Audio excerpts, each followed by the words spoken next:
Hello again, everybody, and welcome to the Mike Francesa podcast on this Friday morning. And remember, the Mike Francesa podcast on the Bet Rivers Network is brought to you by Casamigos Tequila. Casamigos Tequila, brought to you by those who drink it. This Friday morning, we wake up and we almost have a completed Masters first round. 23 golfers will do that this morning, have to finish up. Included in that number is Tiger Woods, who has 5 holes to play. He is currently one of the 31 golfers who is under par. He is -1. There is a host at -1, a bevy at -2, and then a couple above that. And then you get to the top where you have DeChambeau, who had a great round yesterday, and they had not played well at the Masters before that, despite a lot of anticipation with his length, at -7. And then the one and only Scottie Scheffler, the overwhelming favorite to win this tournament, at 6 under. And let's put DeChambeau aside for a second and say that he comes back to earth today. Maybe he does, maybe he doesn't. He has a world of talent. We know that. But what you have to fear now, if you are in this Masters field, is that Scheffler backs up, and his tee time this afternoon is 1:48, I believe. You have to worry that Scheffler goes out and puts another of these rounds together and is 12 or 13 under par after 2 rounds.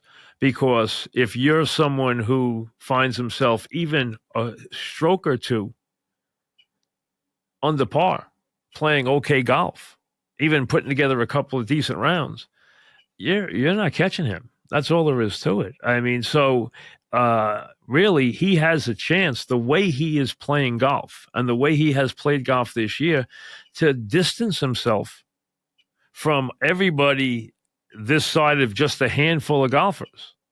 Now, we had a couple of guys who played well yesterday, okay, including a couple of surprises. You got some familiar names like Homer at -4 and Hatton at -3, and let me give an example. Neiman is -2. Zalatoris, one of my picks, is -2. Those are fine rounds, but when Scheffler comes out and shoots 6 under, you have to worry about him doing that. Now, remember this. If you're one of the people who said, hey, regardless of price, and his price was almost Tiger Woods-like, he was 4-1. The next favorite was 11-1. That was McIlroy at 11-1 and Rahm at 12-1. The next after that was 18-1. He was 4-1 to win the tournament. Not a great price. As a matter of fact, a very poor price. If you were someone who said, I'm jumping on Scotty, he's been that dominant this year, and I'm taking the 4-1, understand there is another little fly in the ointment. And I'm sure by now you know this, but if you just happen that you didn't catch this information, Scheffler's wife is somewhere between 2 and 3 weeks from being due with their first child. Scheffler, as you would expect, is on pins and needles. He has made it abundantly clear that should his wife experience anything, including any kind of situation, or go into labor, he is out of there at the next moment. That he doesn't care if he's leading the tournament. He doesn't care if he's got a 5-stroke lead. He is not staying. Even if it's Sunday, he's not staying. So understand, he has made it abundantly clear that if he gets any news of any kind, he is gone, no matter where his positioning is. He has stated that, and he hasn't even vacillated a little about it. He is gone. The plane will be ready, and he is on his way. So just take that into account. Now, if you already wagered on him, there's nothing you can do about it. It's unlikely anything will occur this weekend. if he had it weighing on his mind, he sure didn't show it yesterday as he went out and played brilliant golf again. And that was after he knew that DeChambeau had posted a big round. He went out there and just played his round, knocked it out of the sand, hit all but 2 fairways, was in very little trouble and went around the place in brilliant fashion. So he is exactly where you would thought he would be, if not in a better position than you thought he would be. Tiger Woods is 1 under par. He has struck the ball fine. 1 under par through 13. He still has to play 15. Obviously, he has to play the difficult holes of 17 and 18. He knows the course and plays it as well as anybody. And that's not the issue. The issue is, as he plays day after day, can he get around the course? I sensed a limp already yesterday. Now, he always has a little bit of a limp in his gait now anyway, but I sensed him starting to favor his leg a little bit later in the round. And today, he's got to play 5 holes, take a break, and go back out and play 18 holes. Sounds realistic. Sounds fine. Hey, how many days has he done more than that? 1 million. But he is a very, very different case when it comes to his body. He is very fragile now. His back and his knee are not good. He really has to go through a lot to even get to the course. He goes through an amazing amount of physical therapy and stretching just to get to play. Now, we all know how brilliant he is. No one disputes that for a second. But I just don't think he can get around the place for 4 straight days. Today will be a telling day. Check him out, not after 5 holes today. Check him out on the back side of his round this afternoon. That's when you'll see how he's really doing and whether he can hold up. But right now, he is 1 under par. Mickelson, who was 100 to 1, Tiger was 150 to 1 to win the tournament, and I didn't think either one were winning the tournament anyway. But Mickelson was playing very, very, very good golf until he put the ball in the water. And at 16, for him, a mistake he doesn't usually make.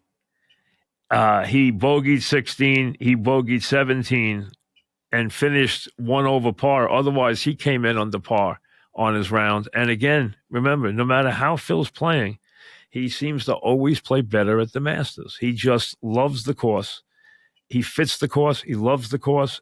He knows probably more about it than anybody this side of Tiger or Jack Nicklaus.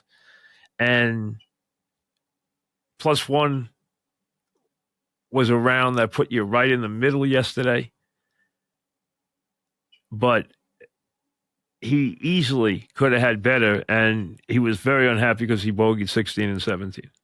But he +1, which is not bad. If you're thinking about the other favorites, Koepka, even par through 11 holes. Rahm finished a disappointing 1 over for his round. So if Rahm is going to make a move on Scheffler, he needs to make it today. He can't lose another 5 or 6 strokes to Scheffler today and be in good shape. That will be over. He has got to at least not lose any more ground. Right now, he's 7 behind Scheffler as it is. He can't lose any more ground to him if he's thinking about winning this tournament. So if you're interested in those two who are always considered very, very dangerous players, Koepka, even par, has holes to play today.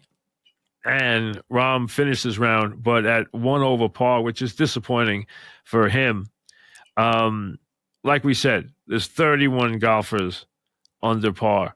But when you have a Scheffler and plenty of good golfers at -2. I mean, plenty of name golfers at -2 or -1.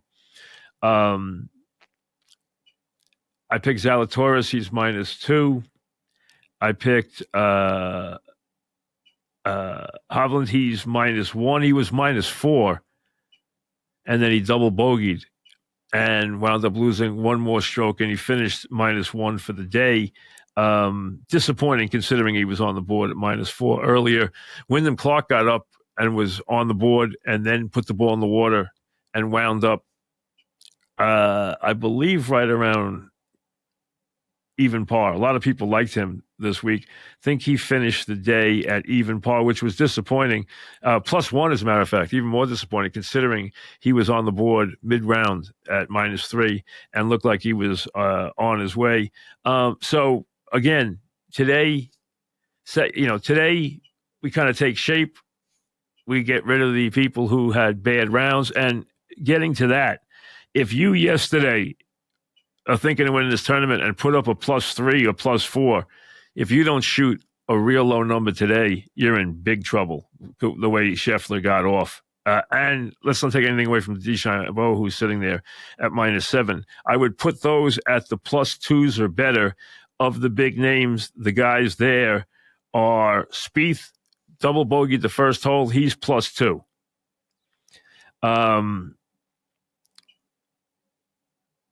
Burns is +3.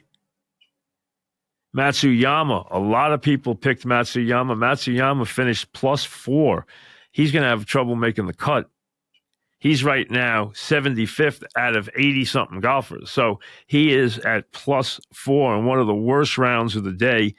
And from a standpoint of that, Fred Couples shot a +8, and Malnati, who was a rookie player, shot +10. He was the worst at 89th golfer. But of the guys who were considered favorites, Matsuyama was a guy a lot of people liked because he was playing great this year, and he's always played well at the Masters. +4. He's got a lot of work to do just to make the cut. Spieth at +2, as an example. And of the guys who are going to win this turn, Dustin Johnson +1, bunch at +1, a bunch at -1, couple at -2, and they're all chasing Scheffler and DeChambeau, who are -6 and -7. So it looks like we are going to get excellent weather the rest of the weekend. It could be windy today, but it's going to be nice. And then they said Saturday and Sunday are going to be perfect Masters days. So we should get no more delays. Everybody will be up to the finish after today. Well, on Saturday, moving day, everybody will have played their 2 rounds. There won't be any issues there. And then we're going to have very good weather the rest of the weekend for the Masters. Now, during each round of the Masters, BetRivers is offering betting specials. Visit the BetRivers app for full details and discover what awaits each day of the tournament as they give you some enticing betting specials they come up with throughout the day, and they will shoot you those during the round. So go to the BetRivers app, and you will see those all through the Masters as we all watch today. It'll be on ESPN this morning at 8 o'clock, some extra coverage, and then 3 o'clock this afternoon. You can go to the Masters app and watch all day. And you have tomorrow and Sunday on CBS, as always, as the Masters will, I'm sure, put forth another show. And the best golfer in the world did not disappoint. That is really the headline of day number 1, is that world number 1, heavy favorite, a player that if we play this crazy pool, and there's a lot of entrants. There might be 1,000 entrants into the pool. It's a wonderful, very computerized pool with all kinds of things, and you have to take guys from different columns. So column A is the top 20 players in the world, and you get to pick 4. So right there, you got to make some really – you can't play all of them. I mean, you're going to have all the big names right there, and you can only pick 4 of them. But if you look down the list, and they put out a printout beforehand, and you look down the Scheffler column, I would say 96% of the people put Scheffler on every single card. That's how dominant he is right now. He's almost as dominant as we've seen in a long time, since the days where it was, would you take Tiger against the field, which is as dominant as golf gets. And there was some years where people would take Tiger against the rest of the field. It hasn't reached the point where you would take Scheffler against the rest of the field. But when you look at how he has dominated, yes, a PGA that does not have a lot of stars who are over on LIV. We know that.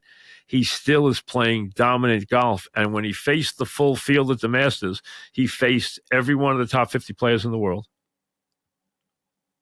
There was the issue of world points and everything and getting everybody in. The only one that was a problem was Joaquin Niemann. They got him in on a special exemption. They had the top 50 players in the world. It's always a very select field. It's always much shorter than the other fields. They don't let a lot of people in.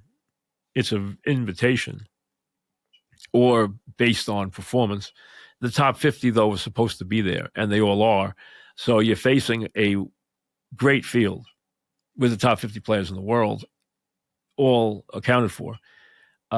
He came out, and other than DeChambeau, who shot 7 under, he shot 6 under and put himself in position to win another Masters and to continue to dominate the world of golf as he has this year, almost completely. I mean, his play this year has been extraordinary. He was a putt away from winning a 3rd straight tournament. I mean, that's dominant golf when you win 3 straight tournaments. Tournaments are hard to win, as you know.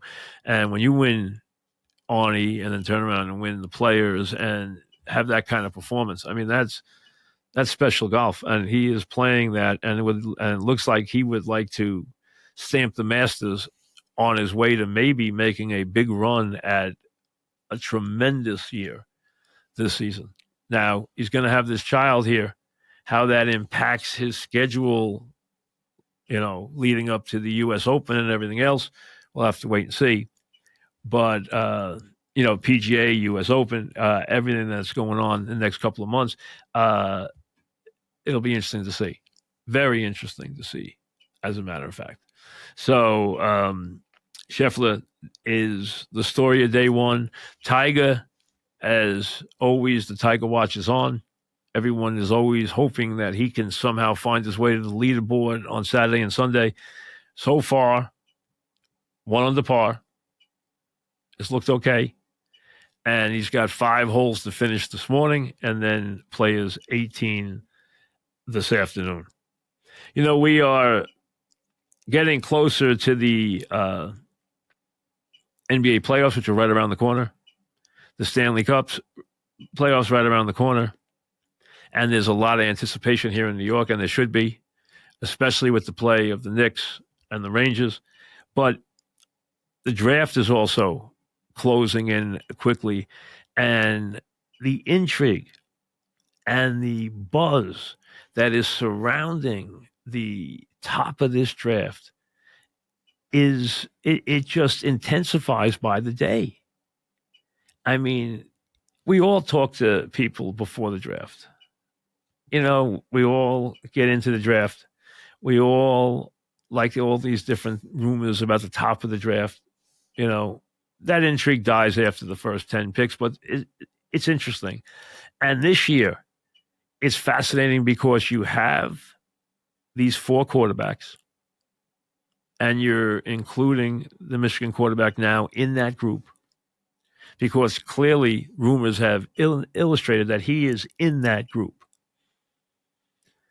And although I've heard even rumblings that he would go 2, now remember, Washington's not trading a pick, they're taking a quarterback. I do not think they will take him. But there have even been people trying to tell you that they will take him. Now, has he risen that high on the board to where he would upset it? Also, you have the presence of Marvin Harrison Jr. And while some people have tried to dismiss that, do not. It would not surprise me at all if he goes in between, I think quarterbacks are going off the board 1, 2. I even would say quarterbacks are going off the board 1, 2, 3, because I think that either a quarterback will be taken in the Patriots position or they will trade the pick to someone who wants to take a quarterback. But after that, I think Harrison's off the board by 4. I think he has a very good chance of breaking the 4 quarterbacks. Now, I think in the first 5 picks, you are going to have the 4 quarterbacks and Harrison. I think that will be the top 5 picks. And then it adds intrigue going forward, because there are teams now that you hear that are trying to get up into the top 12 to maybe take Knicks. Is that true? Is that not true? You know, how many more quarterbacks could go off the board in the first round? Are we there? We headed for the second round? Or after 5? Are we going to get more than 5? So this draft has 3 veins of talent that are going to be hit 1, 2, 3. The first vein of talent is the quarterbacks. The second vein of talent, led by Harrison, will be the wide receivers, of which there are 3, counting Harrison, who are going in the top 10 picks, probably the top 9 picks, but definitely the top 10 picks. So you have Harrison, Neighbors, and Odunze from Washington, who is going to be a terrific player. Then you have the presence of the tackles, of which there are a handful of tackles who, remember, big-time offensive tackles go very high in the draft. And I think Alt is the best of the group. He's also the most established of the group. And I have said to you, if he ever slipped to 10, which I think could happen if he doesn't go to Tennessee, if Tennessee takes him, we can't do anything about it. But if not, I think the Jets are going to be posed with a very interesting question, and one that it'll be interesting to see how they answer. Do they take Bowers, the tight end from Georgia, who no one can dispute is going to be – Kincaid came in the league and played really well. Bowers was better than Kincaid. Bowers is going to be a prototypical all-star tight end. I have no doubt about it. But Alt is going to be a all-pro tackle. And the kind of guy who you basically can plug in and leave alone for a decade. And when you can do that, you know what? It really causes you to have a lot fewer headaches when you can have someone anchor your offensive line on that level. So his presence is going to be fascinating. Now, the Giants at 6, are the 4 quarterbacks gone? I think they are. So I don't think you have to think about the Giants taking a quarterback at 6. I think they're taking a wide receiver. I've thought so all along. Which one they take will be fascinating. Everyone thinks they're in love with the speed of Neighbors. We'll see. He might not be a giant kid in terms of temperament. You're not hearing. Now, again, I don't like to get involved in that stuff because I haven't checked on this kid, so I don't know what's real and what's not real. But, you know, there are some people throwing red flags in this kid's personality, and he might be hard to handle and all this different thing. Hey, who knows? You know, they say that about Tyreek Hill, and he can be a pain in the rear end, but he's also a dominant force in the league. If you could have a Tyreek Hill, you're taking him. You'll deal with the couple of problems that arise. You're taking him. If he can break a game open like that and be that dominating. Now, I'm not saying anybody's going to beat Tyreek Hill because he's exceptional. He is one in a generation type wide receiver because he's not only incredibly fast, he's also quick in a small area, and he's tough. He is tough. So that's a rare kid. That's a rare wide receiver. these guys might be as fast, they might be, and that's saying a lot, might be somewhat near as talented, and that's saying a lot. Are they going to be as tough as he is? Hard to say. Really hard to say. But it's fascinating here because I think there's going to be more options and decision making for the Jets at 10 than there is for the Giants at 6, because I think the Giants are going to hit right on the wide receiver vein, and they're just going to be, all right, we're looking at wide receivers here. They're jumping off the page. We're taking one. Because the quarterbacks will be gone. I think Minnesota has somehow traded into the 3 or 4 spot because they're desperate to do that. So I figure Minnesota's on the phone working the Pats until they say yes, or working Arizona till they say yes. And I think if Harrison is on the board at 5, there's no way the Chargers are passing him up. Just no way. I can't see them doing that. So I don't think he goes past 5, even if the quarterbacks go off the board 1, 2, 3, 4. Who trades in? Does somebody else? New Orleans doesn't have. New Orleans, there's a lot of talk about them trading in, but they don't have the wherewithal to trade into that top part of that draft. I mean, excuse me, not New Orleans, Denver. I'm thinking Sean. I'm thinking New Orleans. Denver. Sean is looking to trade into the draft for a quarterback, but he can't get high enough. I don't think he can. I think he could get high enough to get him in the 12 range or somewhere in there and take one of the secondary, like if you consider Nick's a secondary quarterback. There's a lot of talk about him being taken somewhere, teams trading up to get him once the board's past those dominant players where you got the 4 quarterbacks off the board, you have the 3 wide receivers off the board, you have the tackles off the board, and you have Bowers off the board. When that's all cleaned out, and that's cleaned out by like 11, then does somebody move to get Nicks? You there are going to have some tackles taken, a couple of edge pass rushes in that area, a couple more tackles, and that's where you could see your quarterback slipping. After you've gotten those dominant, you get the 4 quarterbacks, the 3 wide receivers, the couple of tackles, and Bowers.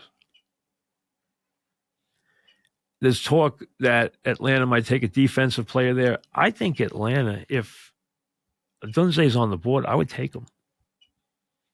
And I worry about getting a pass rusher later because I don't think there's a player that I've seen on defense as good as he is on offense, if he's there for Atlanta.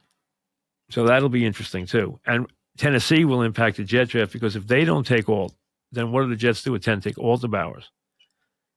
And that is a very decision that'll weigh on that franchise for a while. It really will. You know, I'm looking at the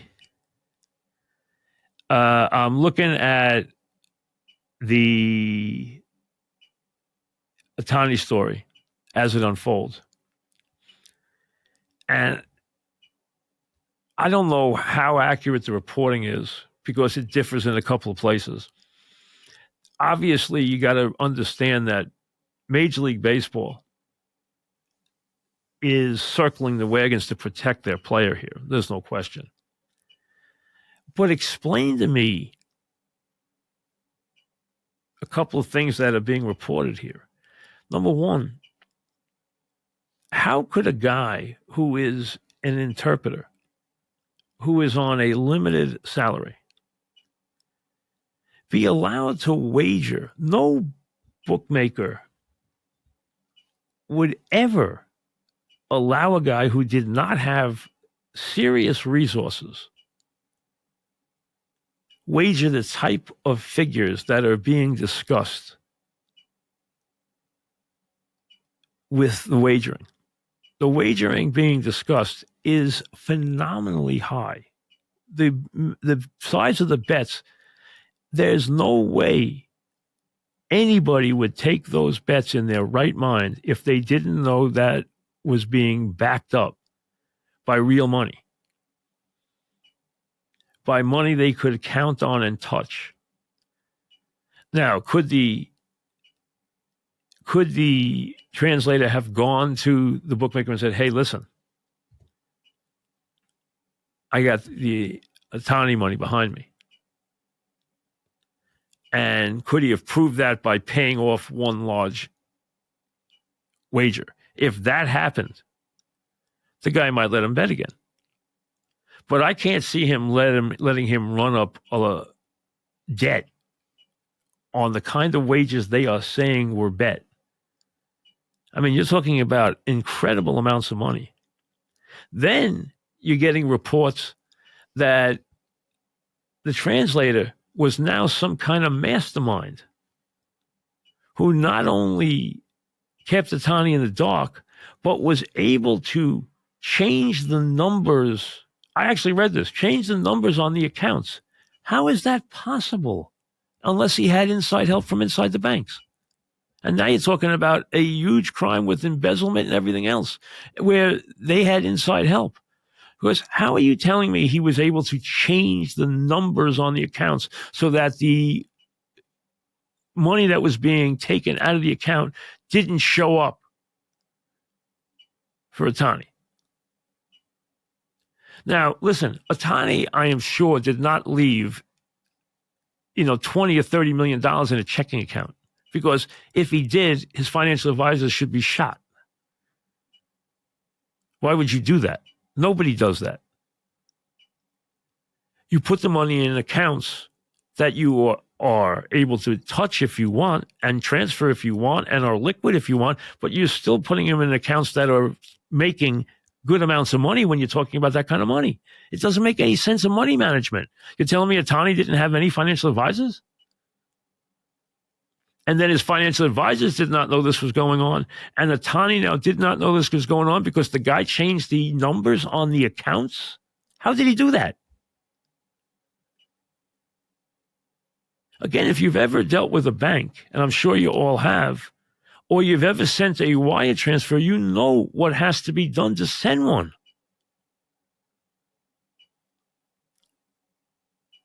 There are conversations that go on. There are talking to more than one person. There are passcodes that go back and forth. There's all kinds of safeguards that are put in place. You're telling me this guy was able to do this all this time, and he actually changed the numbers on the accounts? How is that humanly possible? But the one thing you're not seeing is any reporting that even gets Ohtani anywhere near this, despite the fact the numbers are growing substantially.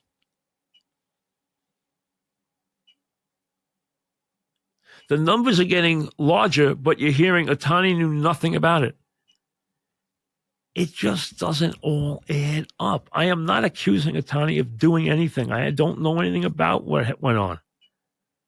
And I'm not accusing Ohtani of being, I'm not saying he wagered. I'm not saying anything. What I'm saying is the story that is being presented doesn't make any sense. It does not sound like the actions of a bookmaker. And then reporting that the translator was able to change the numbers on Ohtani's accounts. I can't even fathom how that would be humanly possible to do. And you would have to have inside help to do it, if it could even possibly be done.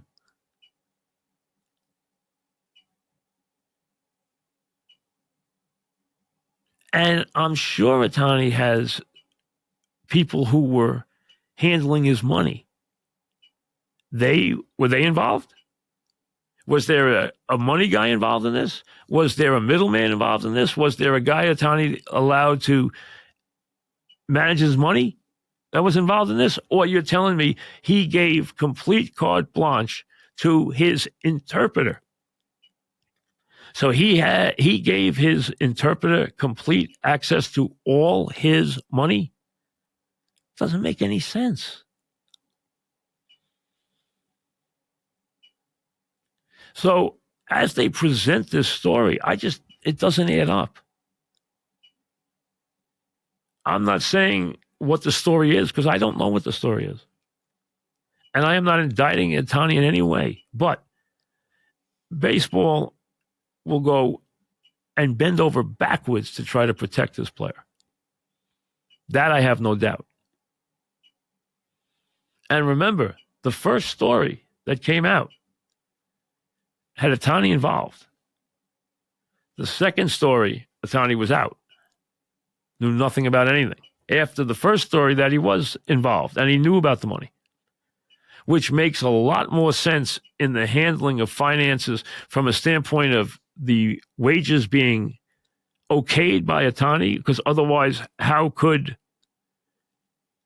a bookmaker know he's going to get paid when a guy's making $80,000? First thing they want to know when you talk with someone who you're going to make big bets with is, what are your resources? Wait a second. What do you do for a living? How much you make? You don't think they ask that? They do ask that.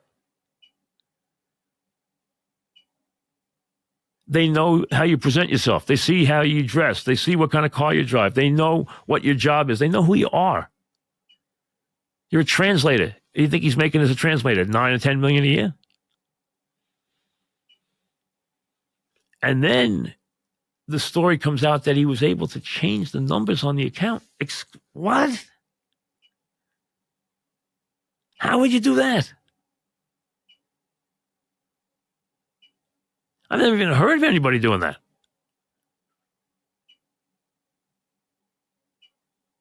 So there's still more to this story than we know. I don't know which turn it's going to take or where it's going. And I am not accusing, because I don't have the wherewithal to accuse anybody of anything.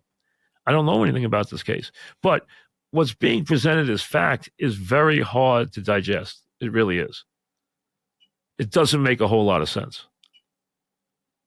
There's something wrong with the whole picture when you're talking about a guy who makes $82,000 a year and he's dealing in these circles where they're wagering millions of dollars.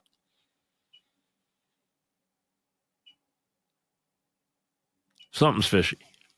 Very, very fishy.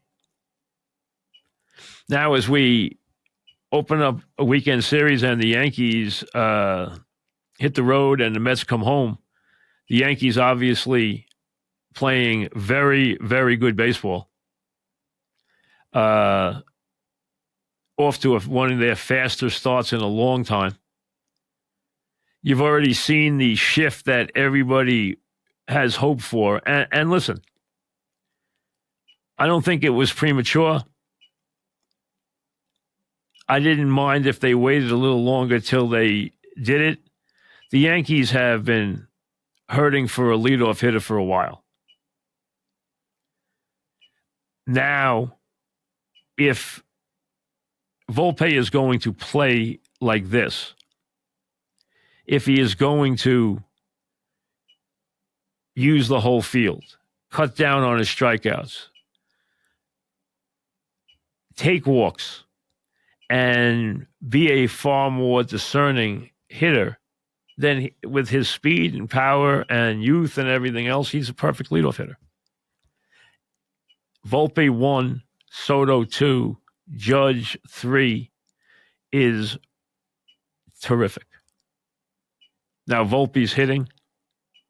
He's off to a fast start. He's hitting 370. He's got an OPS over 1. So does Soto.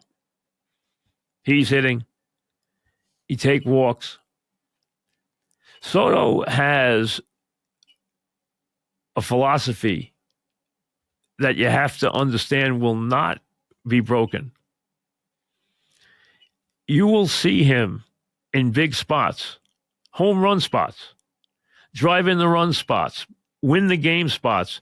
He will still not swing at a pitch outside his zone. Some guys, Ted Williams was that way, and he got criticized for it often. He would not go outside his zone when they were going to throw a ball off the plate. He was taking it and putting it to the next hitter. Now, sometimes you don't want him to do that, but remember with the Yankees, the next hitter is Judge. Now, you had that classic example the other night when Judge flied out, when he got jammed and he flied out to the out and to center field, to end the game with the bases loaded after Soto would walk. Soto will not expand his zone. He is an extremely, extremely disciplined hitter. The things you notice about Soto at the plate when you watch him every day are these. Number one, his balance and his leg drive at the plate is superb. Number two, he has an incredibly discerning eye. He doesn't walk a lot out of fear. It's not the kind of walks. He gets a lot of walks, but he's not getting as many walks as he gets because he's feared like Bonds was or feared like Mantle was. He's getting those walks because he will not expand his zone at all. And number three, he does not give an inch on left-handed pitching. As a matter of fact, he hits left-handed pitching as well as you will see a left-handed hitter hit left-handed pitching. He never bails. His shoulder never wavers. He is always in the proper hitting stance and ready to attack even any pitch from a left-hander. Makes no difference to him.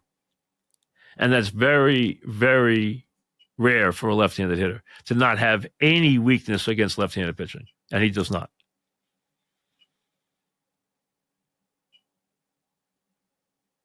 Now, I've already heard people rumbling that maybe Judge's slow start, and he's off to a very slow start,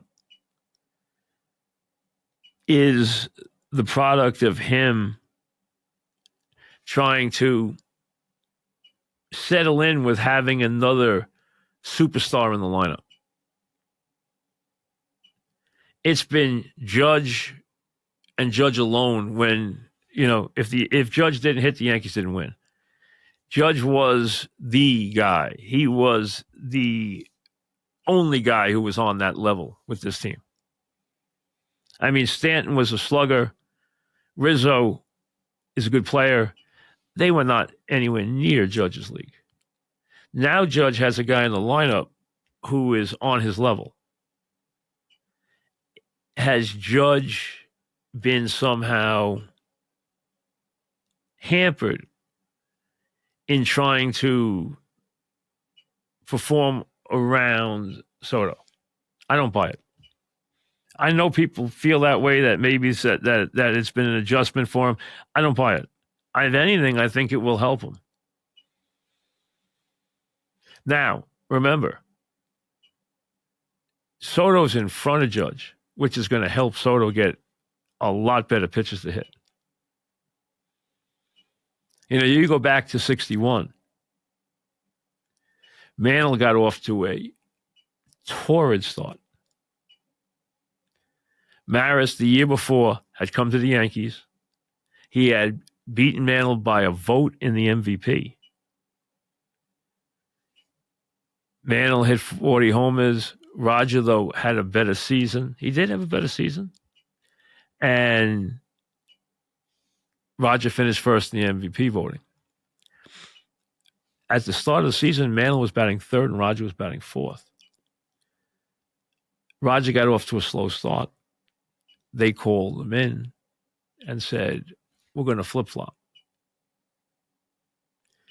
And Maris took off. Why? Because now he's seeing much better pitching because he's in front of Mantle. Maris, in the year where he hit 61 home runs, did not get one intentional pass. Think about that. Think about the presence of Mickey Mantle behind you and what it means when you hit 61 homers and you never get an intentional pass in the entire season.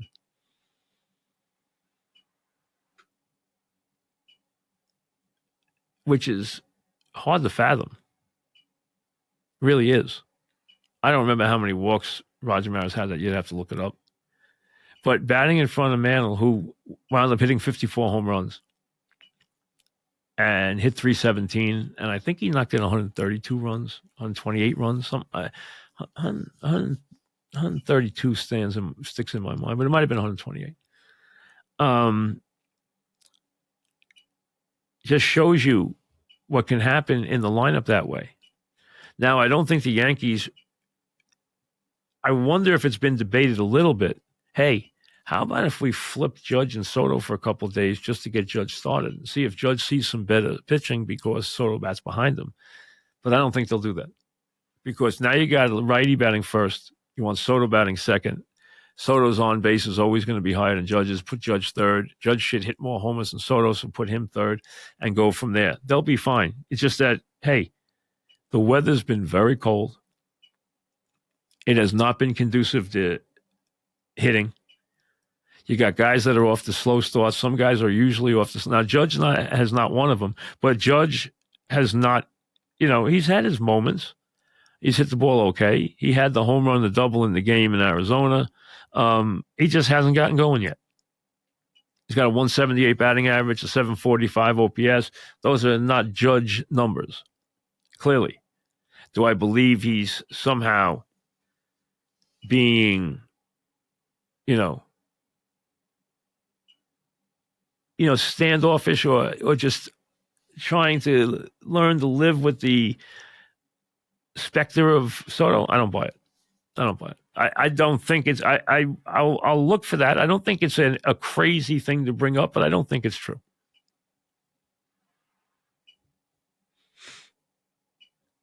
I don't think it's true. What the Yankee lineup has now that it hasn't had in the last couple of years is balance, lefty, righty, and depth. The lineup used to have great depth and length to it. Now it does again, where the bottom of the lineup doesn't just kill you. It's not great, but doesn't kill you. Now, when Stanton hits, this lineup looks really different because when he's on, he mashes the ball. And he can drive anything out of the ballpark. The guy who bears some watching is Rizzo. Rizzo suffered a weird injury last year. He's not young. He's 34 years old, which is still, you could have plenty of good years at that age. He had that concussion or whatever the heck he had from that collision last year. He's got a homer and 4 RBIs, hitting 245. His OPS is in the 6s, not good. He hasn't hit the ball very hard.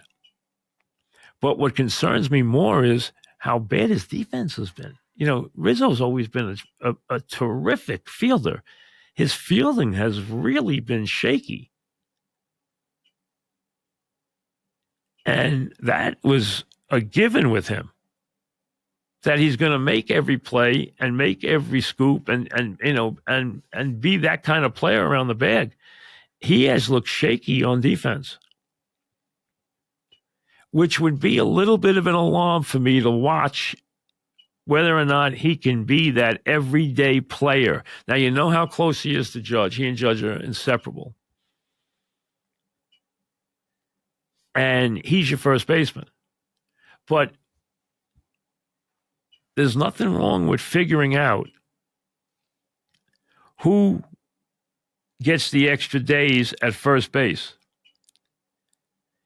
They can start to think about a guy playing some first base against certain lefties, day game after night game, and giving him a little more rest. I don't think Stanton can play first base at all. I don't think he can. First base is not an easy position. First of all, if people think you just throw a guy at first base, that's wrong. First base is a busy position. You're involved in a lot of things and a lot of cutoffs and a lot of different things. And you also can make plays that really help errant throws from your infielders if you're able to do that. I mean, a guy who's good at that, a Keith Hernandez and Mattingly, they save an incredible number of errors with what they can do. But whether it's LeMahieu, whoever it is, I know Torres is off to a slow start. I would not worry about Torres at all. Torres is going to hit. Torres is almost like, I always think of Torres as like he's separate with the Yankees, like he's off by himself, but you never have to worry about him. He's not going to be great, but he's going to be plenty good, and he's good late in the game. I don't mind him. I don't worry about him. I don't mind him. Judge, I don't think it's anything to worry about. Rizzo, Stan, I think it's the same we've been dealing with all along. It's feast, it's famine. It's feast, it's famine. You're going to go through both. You're going to go through the feast days. You're going to go through the famine days. Rizzo bears watching. But not just offensively, defensively. He bears watching. I say it's amazing how positive, when I've turned on the radio in the car or I've heard people calling in at different times, or if I happen to be driving and I hear them, the callers are like, "Oh yeah, we're going to World Series. We got the best team." I mean, it's amazing what a start does for the fan base. If they had opened 6-8 versus opening what they've opened now, they would be like, "Oh, it's time to make changes. You got to do this. You got to do that. It's hard to cash." And now this start changes everything. And conversely, we all, and I think rightly so, were worried about the Mets, but give them some credit here. I mean, they went down to Atlanta, and I tell you, you go back, and I was watching that day where they played that brutal doubleheader against the Tigers. They lost the first game. I'm watching now. There's nobody in the building. It's freezing cold. It was a scheduled off day. They played a doubleheader because they had been rained out 2 days in a row. They're in the 8th inning. They're getting no hit on their way to 0-6. They're already 0-5. They lost the first game in the doubleheader, blew a lead. They're 0-6. 0-5 going on 0-6. Getting ready to go on the road, and I'm thinking, oh my God, at 0-6. And what happened in that game really was important. Because in the 8th inning, Beta got a dump single, a little Texas Leaguer, to break the no-hitter. And then in the 9th inning, Alonso comes up, down 1-0, hits a home run into a fierce wind, hits a home run, ties the game up. They win the game in the inning, go on, win the game 2-1, go on the road. They go to Cincinnati, they win 2 out of 3. They go to Atlanta, they get 2 out of 3 in a rain out. Yesterday, they scored 16 runs against the Braves and winning 2 out of 3 against the Braves. So they've won 5 of their last 7. And it started with that 9th inning home run by Alonso. It just shows you how important that was. Because it got them a win. It got the manager's first win. It got them off the 0. And they went on the road. And listen, they went to Atlanta, which, is not easy for them. And they came from 4-0 down and won the first game. Almost came back from a huge deficit and won the second game, lost it by 1 run. And then yesterday put up 16 runs in beating the Braves 16-4. I mean, that's a heck of a deal. So they come home a lot happier team right now at 5-7. Now the Royals come in. And I told you, I was the one team in my over-unders that I almost picked was Kansas City over. And I didn't. And instead, I picked Detroit under. And I'm not worried about Detroit under at 81 because I don't think Detroit's that good. I know they got off to a fast start. They're 7-4. I'm not worried about that. But the Royals are 9-4 and clearly playing a lot more interesting, inspired baseball. So that's one of the real surprises. You got a couple of surprises so far in Major League Baseball. You got some teams that are off to surprising starts. You have the Royals, as I mentioned, okay, at 9-4. Cleveland, who the Yankees see, on 9-3. Didn't expect that out of Cleveland. Cleveland is not Francona's gone. They don't have the same roster, but they're off to a very, very good start. Detroit 7-4. They opened 6-1. Now they're 7-4. Minnesota, who's supposed to win it, is 4-6, and the White Sox we know are terrible. You know that the Pirates are off to a good start at 9-4.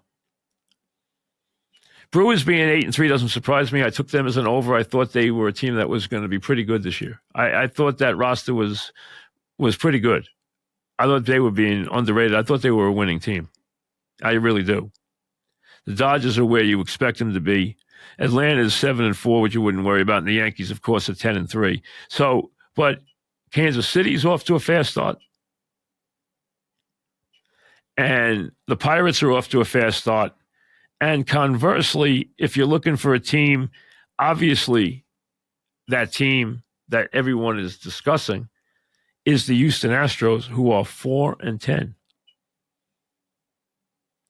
Now, you didn't want to write too much into the opening series against the Yankees and say, hey, it's the first 4 games of the series. But think about it. That start, the Yankees winning close games, pulling games out, Soto's throw, the defense from Birdie and Verdugo on Sunday when they preserved the victory. The fact that the Alvarez ball went just foul and didn't go out of the park. They started 0-4. Now they're 4-10. 4-10 is a rough start. That's a rough start. That's 14 games. If you play 20-10,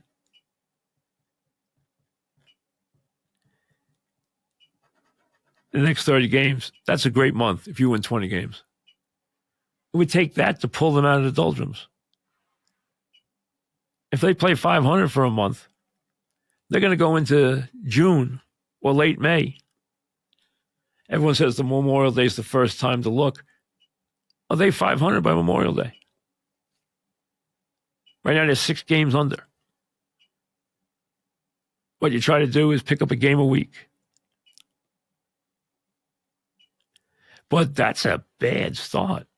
And maybe emblematic of more things being wrong than you think.